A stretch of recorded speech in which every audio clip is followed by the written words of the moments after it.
Zerikmay gaplasha oladigan insoningiz bilan oila quring. Agar u bilan gaplasha olmasangiz, bir umr u bilan yashay olmaysiz. Bu narsaga ham e'tibor berishimiz kerak. Biz dinimizda nega oila quramiz? Allohga haqiqiy holda munosib shaklda go'zal ibodat qilishlik uchun. Shuning uchun Alloh nikohni dinni to'liq qilish bilan bog'lab qo'ydi. Hayotingizni oila qurish vaqtlarida o'zingizga munosib inson bilan oila qura olmasangiz, munosib insonni topa olmasangiz, sabr qiling va haromdan kelgan holatda kuting.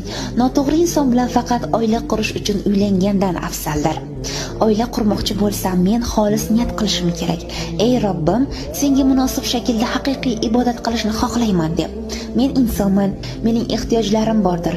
Bir erkakka suyanishni, u bilan taskin topishni, u erkak ham men bilan taskin topishni xohlayman va bu ehtiyojlar to'liq emas.